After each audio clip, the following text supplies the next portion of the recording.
앞두고 민주당은 압도적 부결을 자신했습니다. 여당에서는 국회의원을 겸직하는 장관들도 모두 표결에 참여하는 것으로 확인됐습니다. 정순신 변호사의 아들이 강제 전학 처분을 받고도 서울대에 진학한 데 대해 정 변호사는 정시전형으로 합격했다고 해명했습니다. 대통령실은 인사검증에 한계가 있었음을 인정한다고 밝혔습니다. 서울 초등교사 임용시험 합격자 전원이 학교를 배정받지 못했습니다. 지난해 대기자 5명을 합쳐 119명이 임용 대기 상태인데 아르바이트를 하며 버티고 있습니다.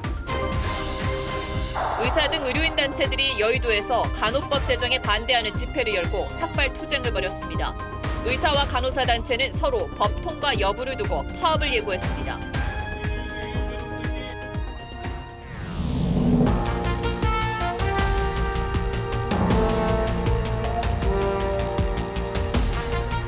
시청자 여러분 안녕하십니까. 뉴스7의 김명우입니다. 제1야당 대표에 대한 체포동의안 표결이 내일 진행됩니다.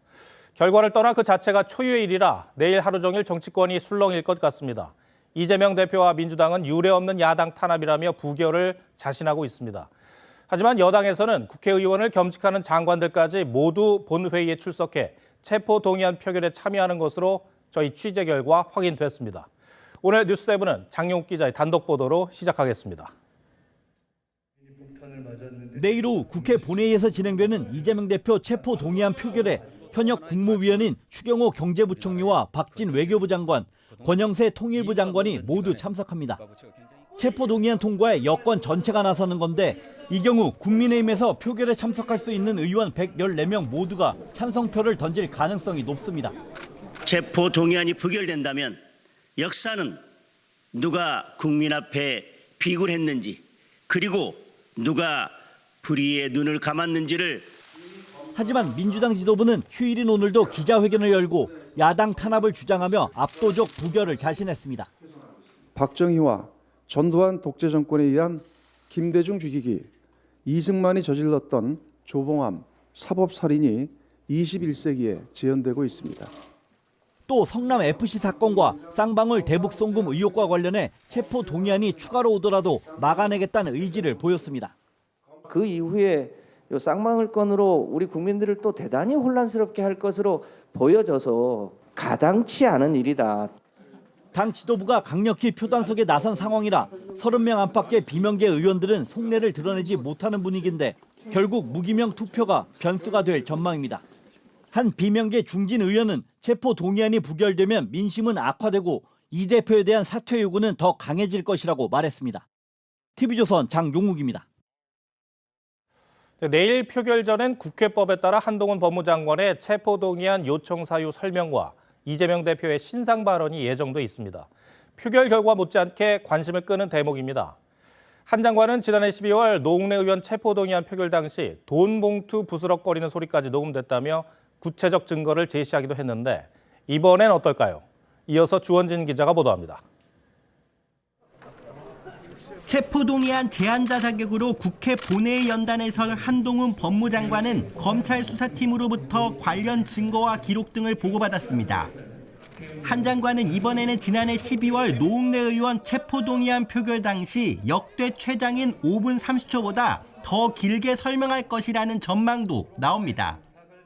노웅래 의원의 목소리, 돈봉투 부스럭거리는 소리까지도 그대로 녹음되어 있습니다.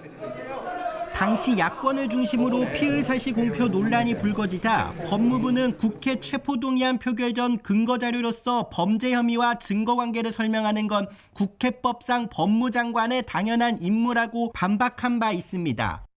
법무부 관계자는 이 대표는 구속영장이 청구된 혐의가 노 의원보다 훨씬 많다고 강조했습니다. 검찰은 국회 체포동의안 처리 결과에 관계없이 구속영장 실질 심사를 준비 중입니다. 국회에서 어떤 절차가 진행될지를 예측하고 검찰의 일을 그만둘 수는 없습니다. 체포동의안 가결 시 이르면 이번 주 영장 실질 심사가 열릴 예정이지만 부결 시 신문 없이 기각됩니다. TV조선 주원진입니다.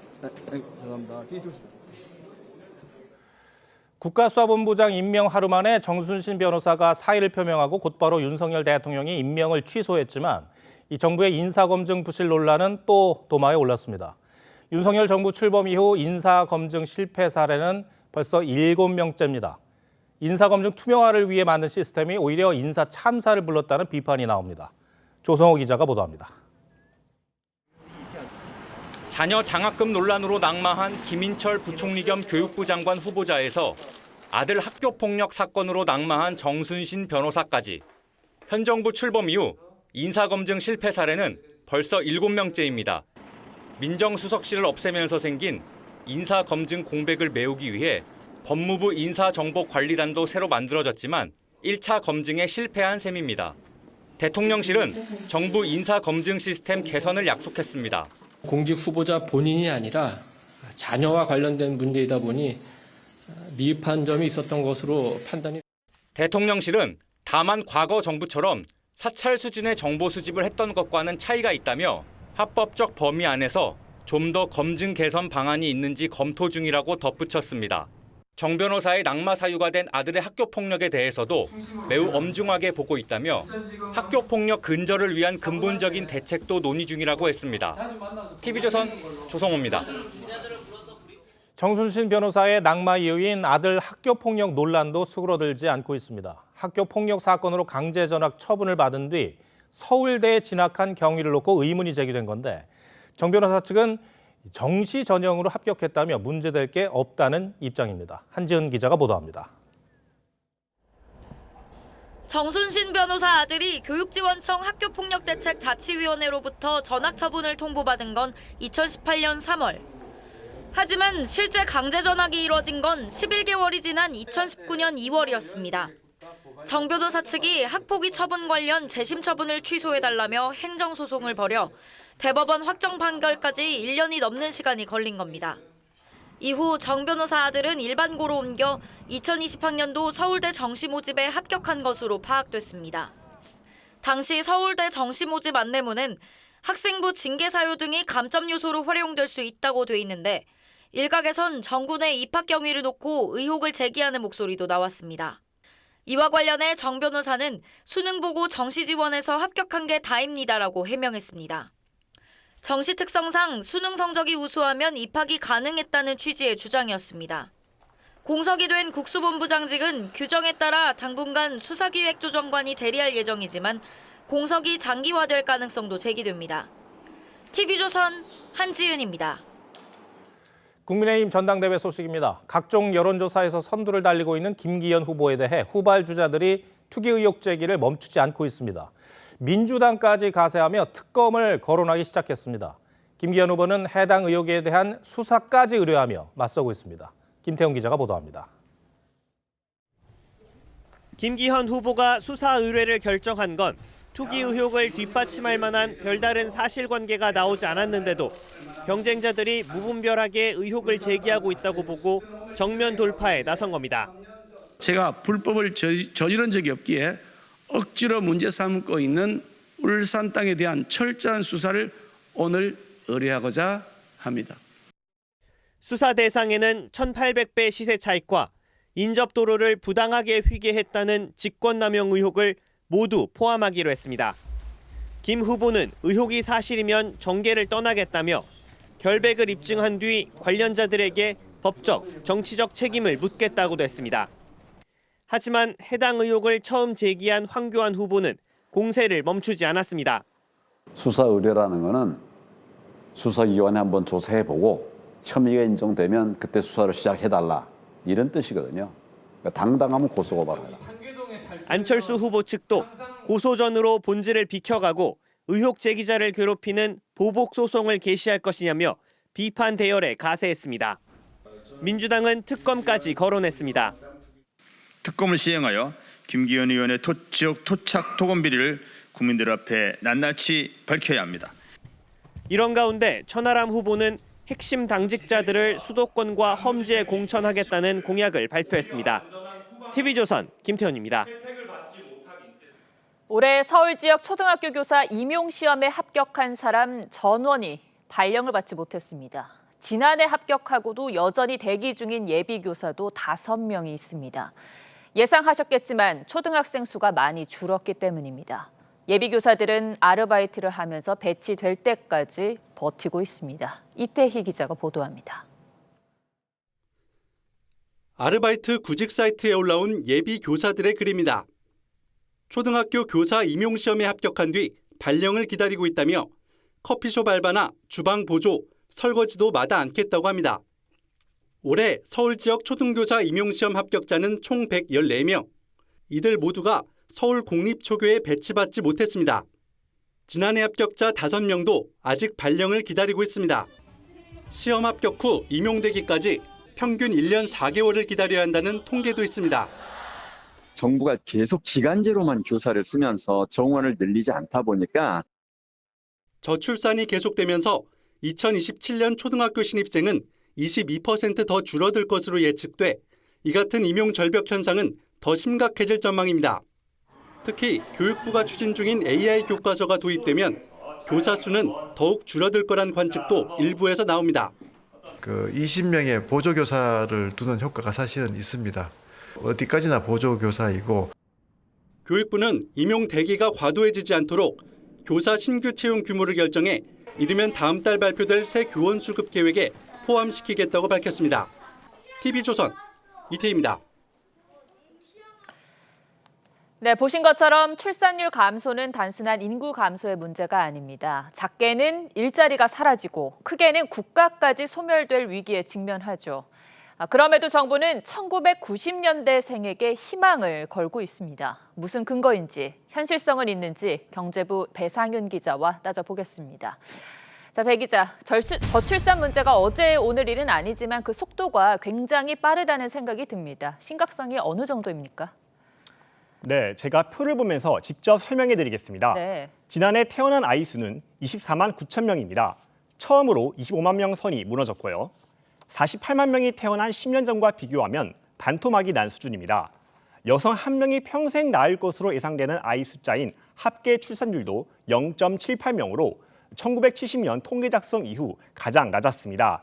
다른 나라도 마찬가지인가 봤더니 우리나라만 유독 심합니다. 예. OECD 국가 가운데 출산율이 0명대인 나라는 우리나라가 유일하고요. 이들의 평균 출산율이 1.59명인데 우리는 그 절반도 안 됩니다. 상황이 심각하군요. 정부도 매년 엄청난 예산을 쏟고 있는데 효과를 보지 못했다 이렇게 판단할 수밖에 없겠죠. 네, 그렇습니다. 정부는 2006년부터 지난해까지 저출산 예산 명목으로 280조를 투입했습니다. 이 예산이 어디에 어떻게 사용됐나 봤더니 예산의 80%인 224조 원이 영유아나 아동 청소년에 집중됐습니다. 네. 아이를 이미 낳은 사람들에게 예산이 쏠린 겁니다. 물론 이런 예산도 중요하지만 출산을 긍정적으로 보는 인식에 대한 예산 지원이 필요하다는 지적이 나옵니다. 네, 상황이 이런데도 정부는 7년 뒤에는 상황이 좋아질 것이다 이렇게 희망적으로 내다보더라고요. 근거가 뭡니까? 내년에 최저 출산율 0.7을 찍고 서서히 올라가서 2030년에 다시 1명대 가까이 회복할 거라고 보고 있습니다. 그 근거로 1990년대생의 깜짝 반등을 들었는데 직접 들어보시죠. 출생아 수가 70만 명대로 회복했던 그 인구대입니다. 주 출산 연령으로 진입을 하면 조금 더 긍정적인 요인이 될 수는 있습니다. 즉 1990년대생 인구가 다른 연령대에 비해서 유독 많기 때문에 네. 이들이 정년기에 결혼해서 아이를 제때 낳으면 상황이 좋아질 거란 얘기입니다. 네, 통계적으로는 그럴지 몰라도 과거의 인식을 기준으로 너무 좋은 쪽으로만 해석한 게 아닌가 싶습니다. 이미 출산이나 결혼에 대한 가치관이 거의 많이 바뀌지 않았습니까? 그래서 제가 직접 물어봤더니 인식 자체가 달랐습니다. 개인적인 커리어나 취미 그런 게 더 중요한 사람이라면 결혼을 굳이 안 해도 집에 대한 살 곳만 있으면 결혼을 다 그렇게 크게 안 할 이유는 없다고. 결혼을 하더라도 출산은 고민된다는 의견도 있었습니다. 실제로 지난해 통계를 보면요. 결혼 정년기로 꼽는 만 34살 남성 10명 중 7명은 결혼을 안 했고 여성도 절반 넘게 미혼이었습니다. 특히 2030 여성들 가운데 결혼과 출산이 필수라고 생각하는 비율은 4%에 불과했습니다. 정부의 대책도 전면 수정이 좀 필요해 보이는데요. 정부도 그 어느 때보다 위기감을 느끼는 분위기입니다. 윤석열 대통령은 다음 달 저출산위원회 회의를 직접 주재하기로 했는데 위원회를 중심으로 전 부처에 총력 대응을 주문할 것으로 보입니다. 특별법을 제정한 특단의 대책까지 거론되고 있으니 지켜봐야 할 것 같습니다. 네, 그동안 큰돈 들인 대책들이 왜 효과가 없었는지부터 살펴보면서 반면 교사를 삼아야 될 것 같습니다. 배 기자 잘 들었습니다.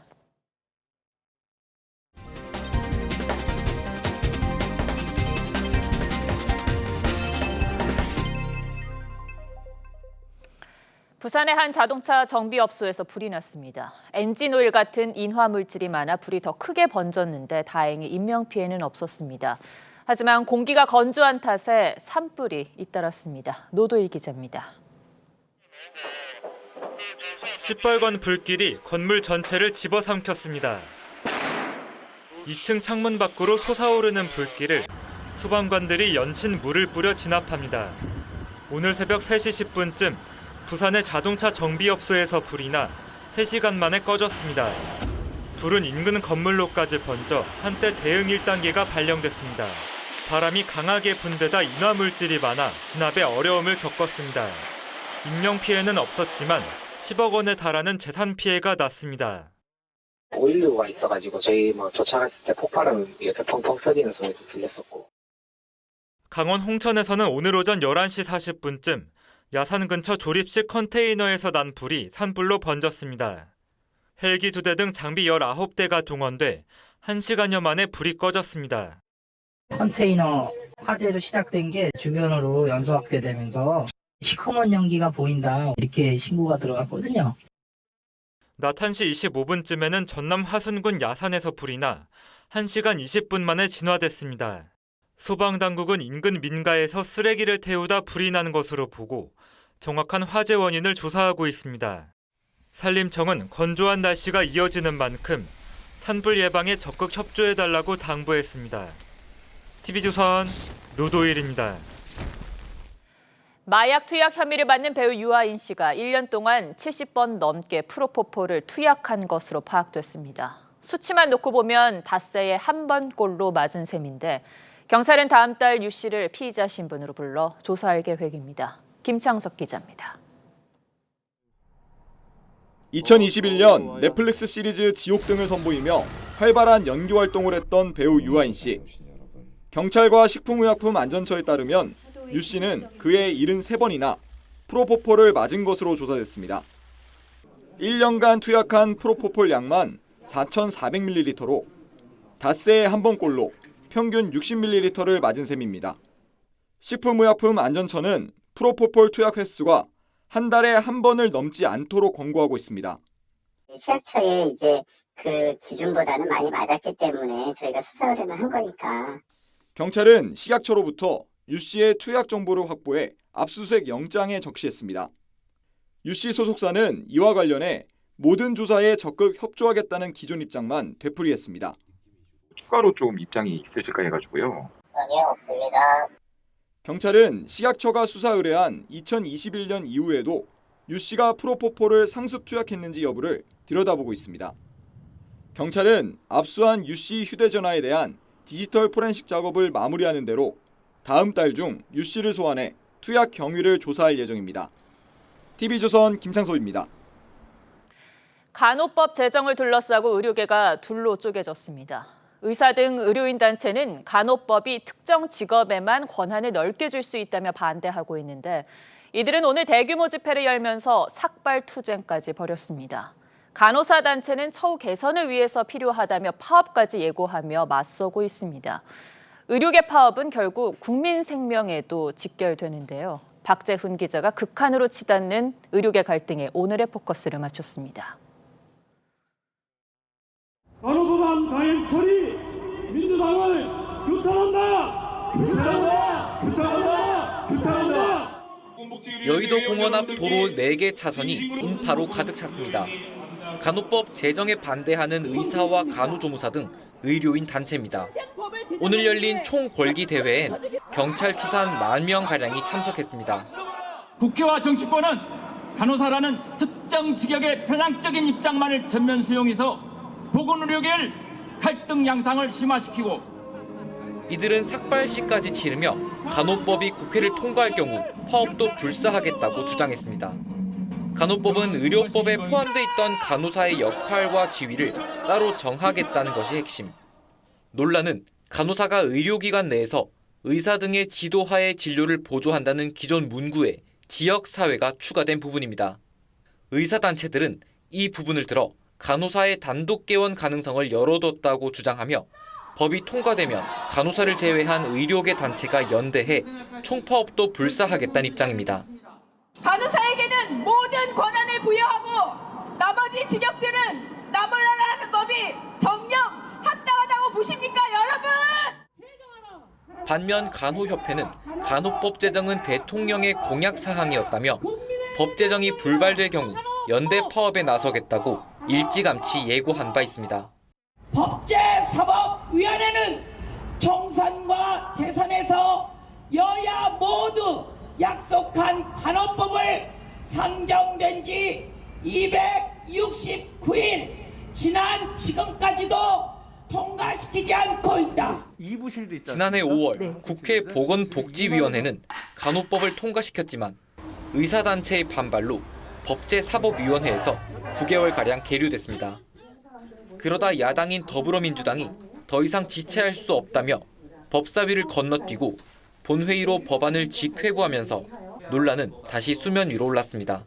절차에 가 있는 거를 억지로 우리 위원회에 끌고 와서 이렇게 재단한다는 것은 이거는 우리 전체 우리 위원들에게도 모욕적인 거라 저는. 무기명 투표를 해야 되는 상황이라면 그것은 매우 아쉽고 보건복지위 위원으로서도 너무 속상한 일입니다만 필수 의료 공백 대책을 논의하는 의정협의체도 이번 논란으로 3주도 채 안 돼 파행을 겪는 상황. 하지만 복지부는 사실상 손을 놓고 있습니다. 간호법이 통과하든 통과하지 못하든 그 피해는 고스란히 국민이 떠안게 됐습니다. 뉴스7 포커스입니다.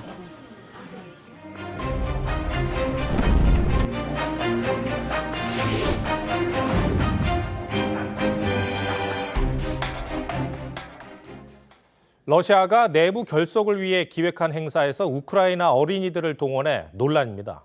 전쟁 초기 러시아군의 포격으로 어머니를 잃은 아이까지 무대에 오르게 한 겁니다. 러시아 침공 1주년이 지나는 주말 세계 곳곳에서는 전쟁을 규탄하는 대규모 시위가 이어지고 있습니다. 황정민 기자가 보도합니다. 우크라이나 전쟁 1주년을 앞두고 열린 러시아 애국 콘서트. 무대 위에 어린 아이들이 올랐습니다. 우크라이나 점령지 마리우폴에서 구출된 아이들이란 소개와 함께 15살 소녀 안나가 직접 러시아 병사에게 감사를 표합니다. Спасибо дяде Юрию за то, что он меня, мою сестру и сотни тысяч детей спас с Мариуполя. 안나의 여동생이 무대에서 귀를 막고 있는 모습도 생중계됐는데 이들 자매의 어머니는 전쟁 초기 러시아군 포격에 숨진 것으로 알려졌습니다. 마리우폴 주민들은 어머니가 아이들과 건물 지하에서 추위에 시달리다 변을 당했다며 러시아군을 껴안게 하는 장면에서 충격과 분노를 느꼈다고 말했습니다. 세계 곳곳에선 전쟁 반대 시위가 일어났습니다. 푸틴 러시아 대통령을 희화화한 포스터가 붙었고 부서진 러시아 전차도 등장했습니다. 평화 협상을 촉구하는 독일 시위에는 현지에 사는 러시아인도 참가했습니다. Leute fliehen, dass ihr Zuhause verlieren, ihre Familien zerstört sind. Also ich habe einfach keine passenden Worte dafür. Also schrecklich. 프랑스 에펠탑 등 랜드마크들은 우크라이나 국기색으로 조명을 비추며 지지를 표했습니다. TV조선 황정민입니다. 러시아의 침공이 이제 1년을 넘겼지만 우크라이나 수도 키이우의 외곽 도시들은 아직 복구조차 시작하지 못했습니다. 언제 있을지 모를 러시아의 공습 때문입니다. 우크라이나 현지에 있는 저희 취재진이 러시아군이 장악했던 키이우 북부 도시들을 둘러봤습니다. 현지에서 박상준 기자가 취재했습니다. 폭격을 받은 아파트가 두 동강이 났습니다. 작은 도시는 원래 모습을 잃었습니다. 네, 아이들이 뛰어놀았을 놀이터에는 이렇게 잡초만 무성합니다. 이제 집 안으로 한번 들어가 보도록 하겠습니다.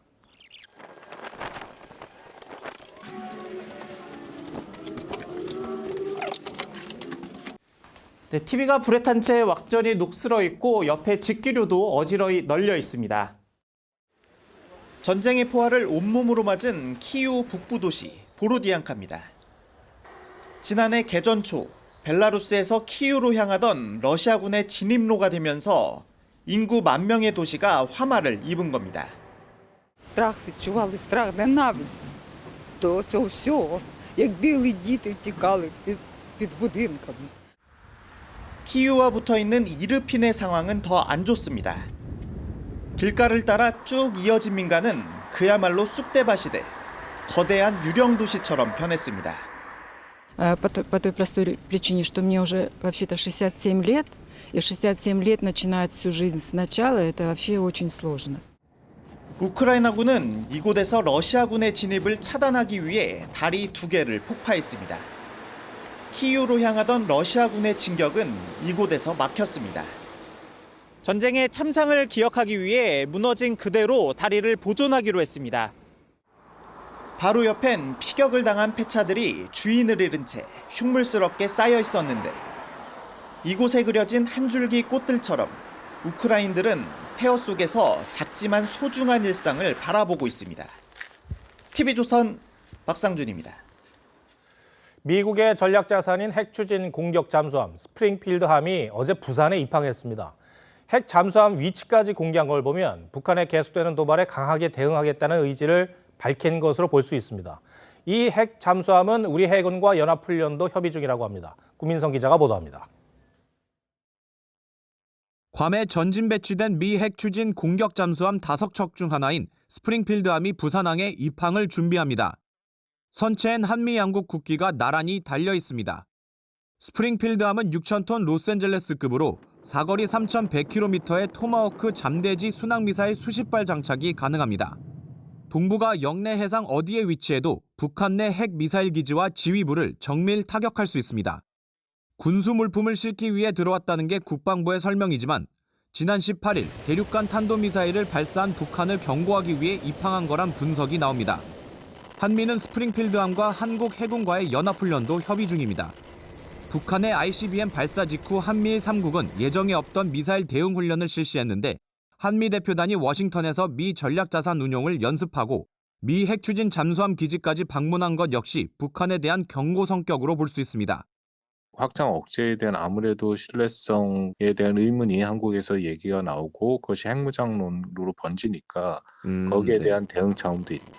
다음 달에는 연례 한미연합연습인 자유의 방패의 니미츠급 미 항공모함까지 전개되는데 북한이 추가 도발에 나설 가능성이 높습니다. TV조선 구민성입니다. 엔터테인먼트 업계 1위인 하이브가 SM의 주식을 12만 원에 공개 매수하겠다고 나섰고 그 마감일이 이틀 앞으로 다가왔습니다. 경쟁자인 카카오가 더 비싸게 사들이며 지분 확보에 뛰어들지가 관심인데요. 최근 카카오가 사우디 국부펀드로부터 8천억 원이 넘는 투자금을 확보한 소식이 들려와 그 움직임에 눈길이 쏠리고 있습니다. 김지아 기자가 설명하겠습니다. 하이브의 SM 주식 공개 매수를 앞두고 두 업계 간 신경전이 치열해지고 있습니다. 한동안 경영 방식을 두고 논쟁이 오가더니 최근에는 SM과 카카오가 맺은 사업협력 계약을 두고 공방을 벌이고 있는 겁니다. 하이브는 지난 24일 입장문을 통해 SM 경영진이 음원 유통과 같은 중요 사업 권리를 카카오에 다 넘겼다며 민형사상 법적 조치도 불사하겠다고 밝혔습니다.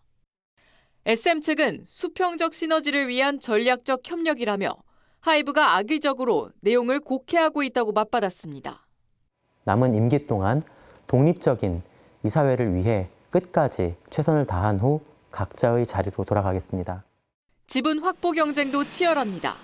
하이브는 다음 달 1일까지 SM 주식을 주당 12만 원에 공개 매수해 지분 25%를 확보하겠다고 밝혔지만 SM 경영진이 자사주 39억 원어치를 사들이며 주가 상승에 힘을 보태면서 상황이 녹록지 않아 보입니다. 여기에 카카오가 최근 사우디아라비아 국부펀드로부터 8,900억 원의 투자금을 유치해 하이브보다 더 비싼 값에 SM 지분을 공개 매수할 거란 관측도 나옵니다. 오는 28일 하이브가 공개 매수에 실패하면 SM과 하이브는 다음 달 31일 정기 주주총회에서 60% 넘는 지분을 가진 소액 주주들의 표심을 놓고 경쟁합니다. TV조선 김자입니다. 경북 울진과 영덕에서 대게축제가 코로나로 4년 만에 열렸습니다. 게살이 통통하게 차오른 이 시기가 보기에도 먹음직스럽고 맛도 제일 좋다고 하는데요. 이심철 기자가 대게축제 현장에 다녀왔습니다. 시민들이 신호에 맞춰 낚싯대를 수조에 들이웁니다. 대게가 긴 다리를 움직이며 낚싯줄에 걸려옵니다. 마음처럼 이렇게 잘 감아지지가 않아요, 줄이. 잡아서 맛있게 먹을게. 시민들은 통발했는 대게를 직접 잡아 수레로 옮기는 체험도 했습니다.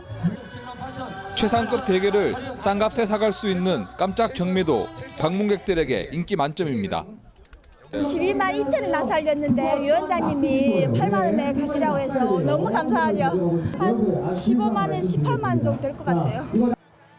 경북 울진과 영덕의 대게축제는 코로나19 여파로 지난 3년 동안 열리지 못했습니다. 조직위는 축제를 기다려준 시민들을 위해 깜짝 선물을 준비했습니다.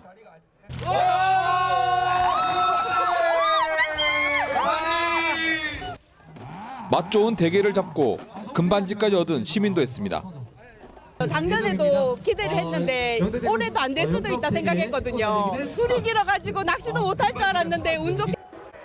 동해안 대게는 다음 달까지 살수율이 90%에 이를 만큼 살이 꽉 찬 상태입니다.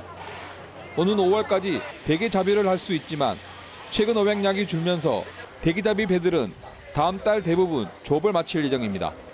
TV조선 이심철입니다. 지난해 식품업체들은 최악의 한 해를 보냈습니다. 고환율 여파로 원재료 값은 오르는데 고물가로 소비는 위축됐기 때문이죠. 그런데 해외 시장에서는 매출이 크게 올랐습니다. 식품이 내수 업종이라는 개념도 옛말이 된 건데 김충년 기자가 설명하겠습니다. K-팝 콘서트 현장에 긴 줄이 늘어서 있습니다. 아이돌 때문이 아닌 한국 음식을 맛보기 위해서입니다.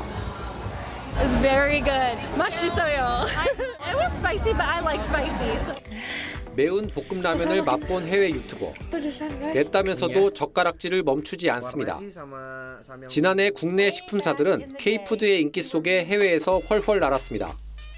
농심의 작년 라면 매출은 2조 5천억 원. 이 가운데 44%인 1조 1천억 원은 해외에서 팔렸습니다. 특히 불닭볶음면으로 큰 인기를 누린 삼양식품은 68%에 달합니다. 라면뿐이 아니라 만두 같은 냉동식품부터 고추장, 불고기 양념 등 식품 원료도 불티나게 팔렸습니다. 한국 드라마와 영화 등 K 콘텐츠의 인기에 힘입어 음식에 대한 관심도 커진 덕입니다. 업계는 K푸드가 특별 음식이 아닌 일상 음식이 되도록 현지화된 제품을 출시할 계획입니다. K 콘텐츠의 인기와 함께 K푸드에 대한 인지도나 또 경험도 많이 증가하고 있습니다. 미국 같은 경우에 현지 소비자들이 선호하는 닭고기와 고수를 넣은 치킨 고수만두를 선보여서 매우 좋은 반응을 얻고 있습니다. 주요 식품사들은 현지 생산시설을 증설하는 등 해외 투자도 확대할 방침입니다. TV조선 김충영입니다. 얼마 전 엘사바도르에 들어선 중남미 최대 규모의 교도소가 첫 수감자들을 받았는데 그 규모가 엄청납니다. 갱단 소탕 작전을 벌인 정부가 2,000명의 조직원들을 한꺼번에 옮겼습니다. 한밤중에 이감하는 모습이 담긴 영상이 공개됐는데 이유진 기자가 보여드리겠습니다. 흰색 반바지를 입은 남성들이 맨발로 황급히 뛰어나갑니다. 고개를 푹 숙인 채 줄지어 버스에 올라탑니다. 일제히 머리를 밀었고 몸에는 문신이 가득합니다. 엘살바도르 갱단 19군데에 속한 약 2,000명의 조직원들입니다. 한밤중에 버스에 빽빽히 나눠 탄 채 이동한 곳은 최대 4만 명을 수용할 수 있는 거대한 테러범 수용센터입니다. Y también decirle que este se constituiría como la cárcel más grande de toda América. 여의도의 약 절반 면적에 11m가 넘는 콘크리트 벽과 전기 울타리가 세워져 있고 850여 명의 인력이 밤낮으로 경비를 서는 곳입니다. 엘살바도르가 범죄와의 전쟁을 선포한 뒤로 지금까지 체포한 사람은 6만여 명. 기존 교도소 공간이 부족해지자 정부는 갱단원들을 새 수용센터로 이감 조치했습니다. Vamos a garantizar que todas estas personas que por décadas le han causado daño, que han asesinado a las familias salvadoreñas, pues puedan estar en un lugar donde no van a poder salir. 무분별한 체포로 인권을 침해한다는 논란이 일지만 엘살바도르는 범죄율을 낮추기 위해선 불가피하다는 입장입니다. TV조선 이유진입니다. 윤석열 대통령은 후보 시절부터 미래 먹거리로 우주산업 육성을 강조했죠. 연말을 목표로 경남 사천에 한국형 나사, 우주항공청 설립을 추진 중인데 우수한 인재들을 모으는데 여러 걸림돌이 있다고 합니다. 윤 대통령은 특별법을 만들어 이런 장벽들을 걷어내겠다는 구상입니다. 황선영 기자가 법안의 초안을 단독으로 입수했습니다. 윤석열 대통령의 공약에 따라 만들어지는 우주항공청은 특별법으로 지원됩니다. 우주 기술을 활용하는 국가와 그렇지 못한 국가의 안보 격차는 앞으로 더욱 두드러질 것입니다. 우주항공청 특별법은 총 19개 조항으로 이뤄졌는데 특례 조항이 5개가 있습니다. 국가공무원법상 국가 기밀을 다루는 분야는 외국인을 임용할 수 없지만 우주항공청엔 외국인과 복수 국적자도 뽑을 수 있게 했습니다. 우수한 외국 국적자를 영입할 수 있도록 예외 조항을 만든 겁니다. 임금 상한선이나 주식 백지 신탁 의무도 적용하지 않습니다. 전문가 중심, 프로젝트 중심으로 구성해서 우주항공 산업 육성과 외교 국제 협력을 아우르고 우주항공청이 경남 사천에 들어서는 만큼 직원들이 연구에만 전념할 수 있도록 정부가 지원하는 방안도 담겼습니다. 주거 안정과 함께 교육 여건을 마련하고 의료시설과 교통체계까지 편리하게 만드는 내용을 포함했습니다. 모두 직원 불편이 없도록 하라는 윤 대통령의 지시에 따른 겁니다. 또 우주기술이 안보 전략과도 직결되는 만큼 특별법에 민군 협력 의무도 부여했고 우주 전파 수신 기술, 태양 흑점 관측 등 필수 연구 과제도 분명히 했습니다. TV조선 황선영입니다.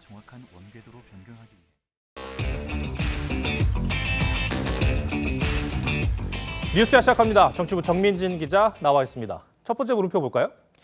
네, 첫 번째 물음표는 이재명 쫓아낸 양향자에게 SOS입니다. 이재명 대표가 급하긴 한 모양이에요. 무소속 양향자 의원에게도 손을 내밀었나 보죠? 네, 맞습니다. 광주 서구리 지역구인 양 의원은 원래 민주당 소속이었죠. 하지만 보좌관의 성추문 탓에 재작년 당에서 제명된 이후 오히려 여당과 가까운 행보를 해왔습니다. 그런데 최근 이 대표가 양 의원에게 미안하다며 사과한 것으로 전해졌습니다. 네. 근데 구체적으로 무슨 일에 대해서 사과를 한 거예요? 그 양 의원의 그 제명 과정에서 당사자의 의견을 충분하게 반영하지 않았다라는 점에 대해서 그 유감을 표명한 것인데요. 예. 그 체포 동의안 표결을 앞두고 무소속까지 표단속을 한 것으로 볼 수 있을 것입니다. 이재명 대표가 다른 무소속 의원들에게도 연락을 했다고 합니까? 그 저희가 한번 확인해봤습니다. 현재 국회에는 무소속 의원 7명이 있습니다. 모두 민주당 출신입니다. 윤미향 의원에게는 이미 미안하다며 손을 내밀었는데 아직 다른 무소속 의원들에게는 따로 연락하지 않았다고 합니다. 네. 지금 보면 28명의 의원이 민주당에서 이탈을 하면 체포동의안이 이제 가결이 되는 그런 상황인데 무소속 의원들이 가세를 하면 표수가 좀 줄긴 하겠네요. 네, 맞습니다. 일단 양 의원은 이 대표에 대해 부정적인 생각을 갖고 있습니다. 유무죄와 상관없는 이재명 리스크다. 이재명 대표는 민주당에서 계력으로 전락하고 있다라고. 하지만 다른 6명은 반대표, 즉 이 체포안의 이 부결을 던질 것으로 예상됩니다. 예. 정 기자가 국회에 출입하면서 이제 민주당을 담당을 하고 있는데 어떻습니까? 이탈표가 얼마나 나올 걸로 예상을 해요? 그 현재 민주당 내 비명계 의원은 최대 30명 정도 됩니다. 하지만 이들은 구심점이 없고요. 그다음에 조직화도 잘 안 돼 있습니다. 미국에 있는 이낙연 전 대표도 아무 입장 표명이 없는 상태죠. 이런 이유들 탓에 부결 가능성을 높게 보고 있습니다. 다만 무기명 투표라는 특성 때문에 이 10표 안팎에 이탈할 가능성이 점쳐지고 있습니다. 조직적으로 사전에 모여서 계획하고 실행을 해야지 10표 정도도 겨우 얻을 겁니다. 그러니까 이탈표가 많을수록 이 대표의 리더십에는 타격이 올 수밖에 없겠죠. 한 비명계 의원은 노웅래 의원 체포 동의안에 반대했던 그 161표보다 낮게 나올 경우 그 자체로도 타격이 될 것이라고 말했습니다. 네, 알겠습니다. 첫 번째 물음표 정리해 볼까요? 네, 첫 번째 물음표 이재명 쫓아낸 양향자의 SOS에 대한 느낌표는 양심은 어디에?라고 하겠습니다. 네, 지난 13일 여야가 출범시킨 천담 전략산업위원회에 양 의원이 참여할 것으로 예상됐지만 이 김진표 의장은 꼼수 탈당 논란이 일었던 민영배 의원을 배치했습니다. 이런 상황에서 과연 양심, 그러니까 양향자 의원의 마음이 움직일 수 있을지 모르겠습니다. 네, 두 번째 물음표는 뭡니까? 네, 두 번째 물음표는 하루도 쉬지 않는 국회입니다. 그동안 국회가 일을 제대로 안 한다고 참 많이 비판을 했는데 이제는 국회가 매일 열린다고 또 논란이 되고 있어요. 왜 그렇죠? 네, 맞습니다. 그 21대 국회가 지난해 광복절 이후 단 하루도 쉬지 않고 열리고 있습니다. 3월 임시 일정까지 더하면 228일 연속입니다. 취재진이 이 87년 개헌 이후 국회 일정을 살펴보니 역대 두 번째로 깁니다. 그동안 임시국회가 연달아 소집되더라도 주말이나 공휴일은 빼고 열렸습니다. 네. 그렇다면 국회법은 어떻게 돼 있습니까? 네, 국회법 5조 2항을 보시면요. 1월부터 6월까지 열리는 임시회는 1일에 열리도록 돼 있습니다. 하지만 단서 조항이 있습니다. 이 단서 조항을 보면 이 집회일이 공휴일인 경우에는 그 다음 날 임시회를 열도록 돼 있습니다. 하지만 민주당은 이 조문의 앞부분만을 놓고 국회법에 따라 3월 1일에 개회해야 한다는 주장을 하는 겁니다. 1일 날이 공휴일일지라도 회기가 시작인 것이지 그날 회의를 하라는 것이 아닙니다. 하지만 국민의힘은 법조문 전체를 놓고 이 3월 1일이 3.1절 공휴일이니까 6일부터 열자고 주장하고 있는 겁니다. 3월 1일 날 한 날이 지금까지 재헌 국회의회 한 차례도 없습니다. 국회가 열려 있으면 좋은 일일 텐데 아무래도 이재명 방탄이 논란인 거죠? 네, 맞습니다. 국회는 열려 있지만 정작 일은 제대로 하지 않고 있습니다. 민주당은 21대 국회에서 국회법을 개정해서 각 상임위마다 법률안을 심사하는 소위원회를 한 달에 3회 이상 열도록 개정했습니다. 하지만 제대로 지켜지지 않고 있죠. 이런 이유로 여당은 야당이 이재명 방탄을 목적으로 3월 1일에 임시회를 여는 것이라고 비판하는 겁니다.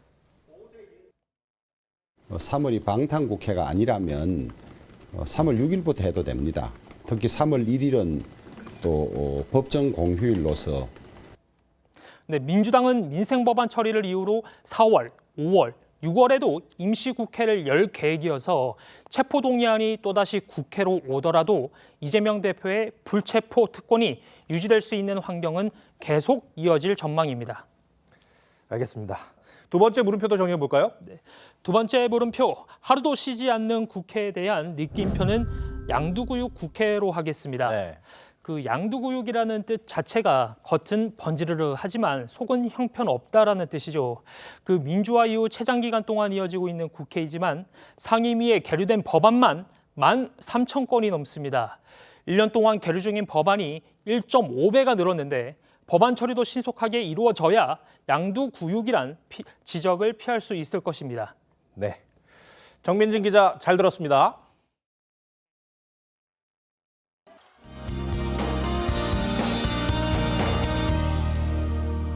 해가 지면서 금세 서늘함이 감돌고 있습니다. 낮에는 포근하지만 아침 저녁으로는 쌀쌀한데요. 당분간 일교차를 주의하셔야겠습니다. 내일 서울 아침 기온 영하 1도로 출발해 낮에는 11도까지 기온이 오르겠고요. 그 밖의 지역으로도 일교차가 15도 안팎까지 크게 벌어지겠습니다. 내일도 하늘 자체는 맑겠습니다만 대기 정체에 국외 미세먼지가 유입이 되면서 공기가 탁해지겠습니다.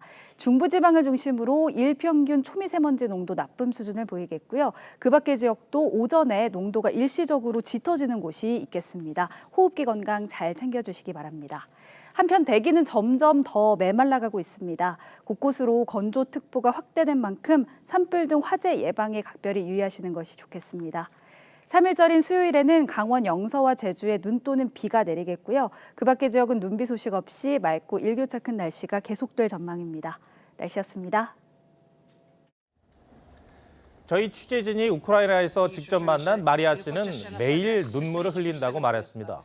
러시아의 공습으로 눈앞에서 함께 살던 딸의 부부가 숨지는 걸 지켜봤습니다. 부모를 잃은 손자는 안전을 위해 폴란드로 보냈다고 합니다. 이런 악몽을 겪은 사람들이 한두 명이 아닐 테고 그들의 슬픔과 분노가 얼마나 클지 저로서는 가늠이 되질 않습니다. 두 나라가 1년 동안 벌인 전쟁으로 양쪽 군인만 30만 명 넘게 숨지거나 다쳤다고 합니다. 자연재해도 아니고 인간이 의도를 해서 생긴 일인데 살인이 허용되는 전쟁, 생각만 해도 소름이 돋습니다. 어느 쪽이든 어느 날 전쟁 승리를 선언한다 한들 그게 무슨 의미가 있겠습니까? 전 세계를 위해 두 나라가 빨리 이 소모전을 끝내주길 바랄 뿐입니다. 시청해주셔서 고맙습니다.